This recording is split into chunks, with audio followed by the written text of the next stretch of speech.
नमस्ते बच्चों, हिंदी की कक्षा में आप सबका अभिनंदन है। इन दिनों हमने संयुक्त व्यंजन पर चर्चा करी और हमने उसके पश्चात संयुक्त अक्षर ज्ञान प्राप्त किया। आज हम पाठ 16 पढ़ने जा रहे हैं, पेज नंबर 74। पर उससे पहले आपको कुछ बताना चाहूँगी, तो आइए देखते हैं। पर पाठ 16 पढ़ने से पहले बच्चों आइए एक दो चीज़ें सीखें। हमने उस दिन बात की थी द्वित्व व्यंजन के बारे में, है ना? और मैंने आपको बताया था कि द्वित्व व्यंजन में दो समान वर्ण साथ में आते हैं और एक पहले वाला वर्ण आधा हो जाता है। जैसे हमने लिखा बिल्ली,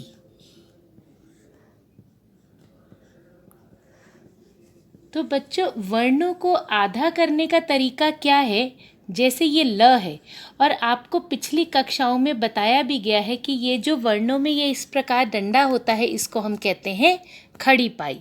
तो वर्ण को आधा करते समय जैसे ल इस प्रकार है, तो हम ये खड़ी पाई हटा देंगे। इसी प्रकार त में खड़ी पाई क्या है? यह है। तो त को आधा करना है तो हम त इस प्रकार बनाएंगे। बा को अगर आधा करना है तो इस प्रकार।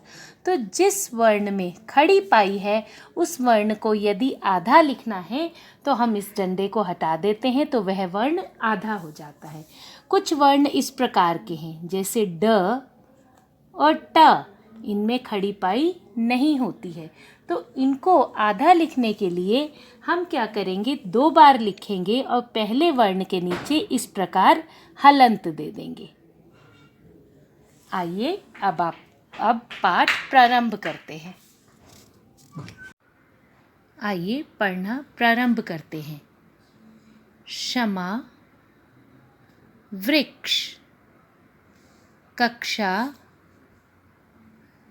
यह तीनों संयुक्त व्यंजन श के शब्द हैं। आइए त्र के शब्दों को पढ़ें। मित्र, क्षेत्र, पत्र, त्र से वाले शब्द। ज्ञान, यज्ञ, विज्ञान। श्रम, श्रवण, श्रमिक, यह सभी शब्द हमने पिछली कक्षाओं में भी पढ़े हैं। आइए अब देखते हैं संयुक्त अक्षर द्वित्व व्यंजन वाले शब्द। बिल्ली, आप देख सकते हैं इसमें आधा ला और पूरा ला, दो वर्ण एक समान वाले, एक आधा एक पूरा। मक्का, मक्का क्या है? जो आप कॉर्न्स खाते हैं, मक्का। पत्ता, ठप्पा, ठप्पा होता है स्टैम्प।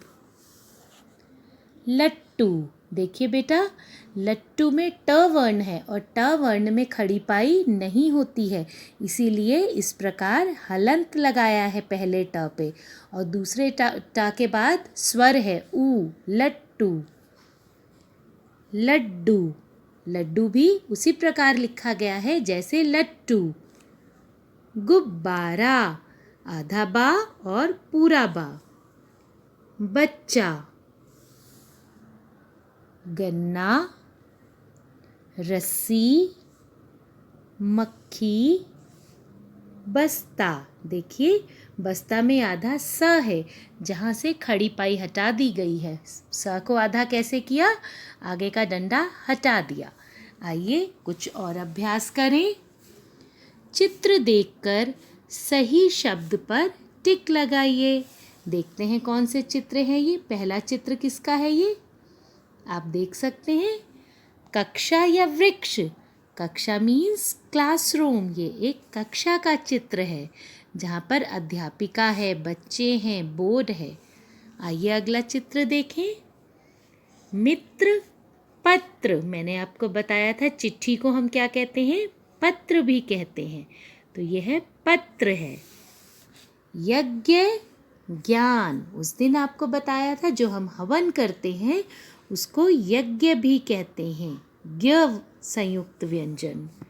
श्रमिक, श्रवण, श्रम करने वाले को श्रमिक कहते हैं मेहनत करने वाला, और वह कौन है?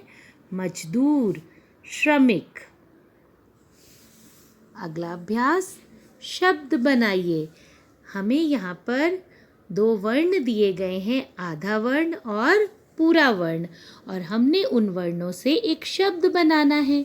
जैसे इसमें एक उदाहरण आपको करके भी दिखाया गया है। क से बना मक्का। आइए अगला वर्ण देखें।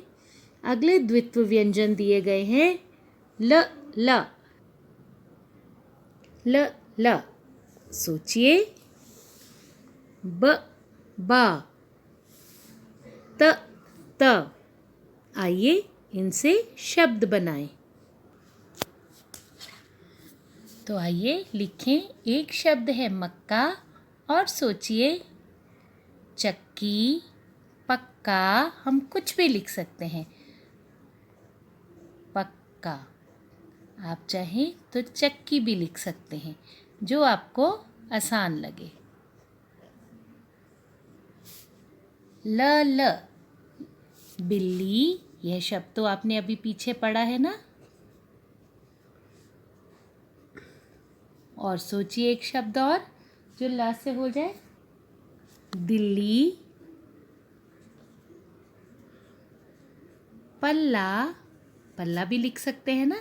तो जो आपको आसान लगे आप अपनी किताब में लिखिएगा और शब्दों को याद कीजिएगा। ब, आधा बा और पूरा बा। तो एक शब्द तो हमने पढ़ा था, गुब्बारा। और सोचिए, जब आप एक भयानक से शेर को देखते हैं तो आप क्या कहते हैं? बब्बर शेर, है ना। बब्बर शेर। और बब्बर शेर क्या होता है? बेसिकली ये एक लायन की ब्रीड ही है। ये लायन ही होता है। मेल लायन को पुरुष, पुल्लिंग, हम बब्बर शेर कहते हैं। और एक और शब्द है गब्बर। आपने मूवी देखी है गब्बर की? ठीक है, तो हम ये भी लिख सकते हैं। पत्ता, यह शब्द आपने पढ़ा है। और एक शब्द सोचिए, गत्ता। बिल्कुल ठीक। चित्र देखकर नाम लिखिए। तो यह कौन सा चित्र है? मक्खी। इसमें कौन से 2 व्यंजन आए? आधा क और ख, मक्खी। यह क्या है? रस्सी। द्वित्व व्यंजन, समान व्यंजन है ना, साथ साथ हैं, लेकिन एक आधा एक पूरा। लट्टू, ल, ट, आधा टा है। देखिए नीचे हलंत लगाया है। इसमें खड़ी पाई नहीं है, इसलिए हलंत लगाया। और बड़े ऊ की मात्रा, लट्टू। यह क्या है? पत्ता। यह क्या है? गन्ना। यह हम खाते हैं। बस्ता।